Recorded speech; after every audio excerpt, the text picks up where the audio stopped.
අපේ දකුණු පළාතේ ගාල්ල දිස්ත්‍රික්කයේ එක්තරා ප්‍රදේශයක මම හිතන්නේ දෙනියාය ගාල්ලනේ. ඔව්. දෙනියාය ප්‍රදේශයේ සිද්ධ වුණු සත්‍ය සිදුවීමක් පාදක කරගත් පුංචි කතාවක් ඔබට කියලා ඉතා කෙටියෙන් නිහඬ වෙනවා.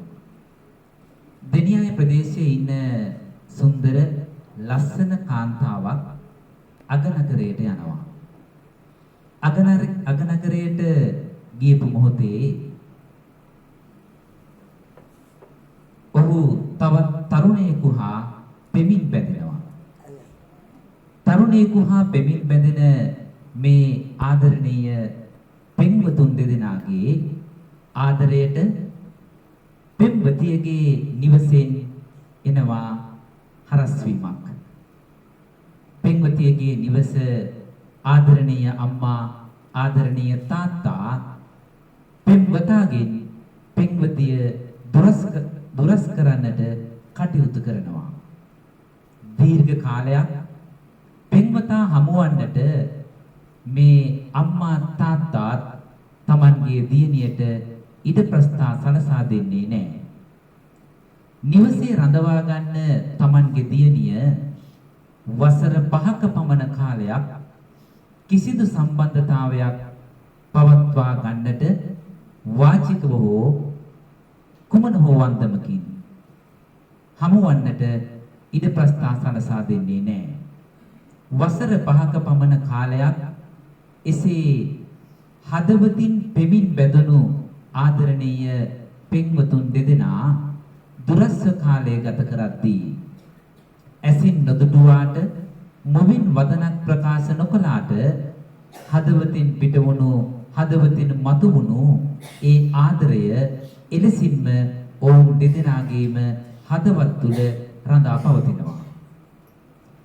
එසේ කාලය වසර 5ක පමණ කාලයක් ගත වෙමින් තිබියදී හදිසියේම පෙම්වතාට විදුලි පණිවිඩයක් එනවා. විදුලි පණිවිඩය ලැබෙන්නේ තම පෙම්වතියගේ පියාගෙන්. පියාගෙන් ලැබුණු විදුලි පණිවිඩය දුටු මේ පෙම්වතා සිතනවා වසර 5ක පමණ කාලයකට පසුව මට ලැබෙන විදුලි පණිවිඩයෙන් කියන්නේ කුමක්ද? මෙය දුටු වහාම නිවසට එන්න කියන පණිවිඩය. පෙම්වතා හිතනවා දැන් කාලේ එළඹිලා වසර 5කට පමණ පසුව පෙම්වතිය සමග එකතු වෙන්නට ආදරය යලිත් දරුලන්නට අවස්ථාව ලැබිලා යයි ඔහු සිතමින් සතුටු සිතින් යුක්තව නැවතත් දෙනියාය ප්‍රදේශයට එනවා. එන විට නිවසට හැරෙන මන්සන්දියේ ඉහළ ලෙල දෙනවා සුදු කොඩියක්. සුදු කොඩියක් ලෙල දෙනවා දුටු මේ පෙම්වතා හිතනවා තම පෙම්වතියගේ මෑණියන් හෝ ඥාතිවරයෙක් හෝ මියදලා විය හැකියි කියලා.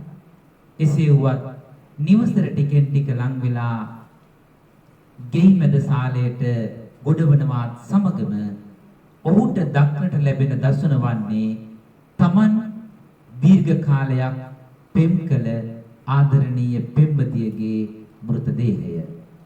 ඒ දේහය දිහා බලාගෙන පෙම්වතා මෙහෙම හිතනවා. එදා ආදරණීය ජීවිතයේ ආදරය අතර කඳුලට පමණක්ම විවර වුණු දැස් අද පියාගෙන හදවතින් මතුවුණු ඒ ආදරය මුවින් පිට කරන්නට ලස්සන සිනහවකින් මෝසර්සා ගත්ත මගේ පෙම්වතියගේ දෙතුල් අද පියවිලා. ඒ විතරක් නෙමෙයි රෝස පැහැති කම්බුල් එදා ලස්සනට මා දුටුවා. ඒ කම්බුල් අද සුදුමැලි වෙලා. එම ලස්සනට මගේ දැස්මානයේ සිටි ආදරණීය පින්වතිය අද මටත් නොකියාම යන්න ගියා. ඒ වගේම මේ පින්වතා හිතනවා Tamanගේ දැසින් කඩා වැටෙන කඳුළු අඛණ්ඩව ගලා හැලෙද්දී කවුරුන් බලා හිටියත් කවුරුන් හිටියත් නැතත් මට ආසයි මම කැමති උඩින් මේ මුවගට ලං වෙන්න කියලා පින්වතා හිතනවා. ඒ වගේම ඈත්ව යන්න සමුගෙන කවුරුත් ඔබේ මුව දෝතත් සුවඳ පැනින්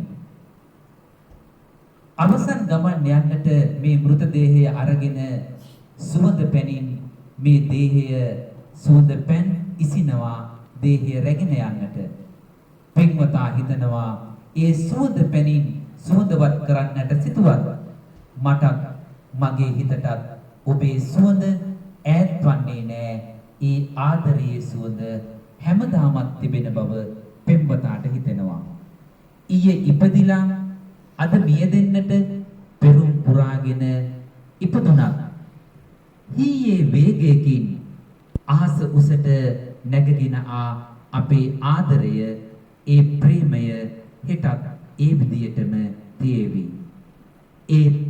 එසේ මට සිතුණා සුන්දරිය ඔබ ගැන මට එලෙසින් සිතුණත් අද ඔබ මා තනිකොට යන්න ගිහින්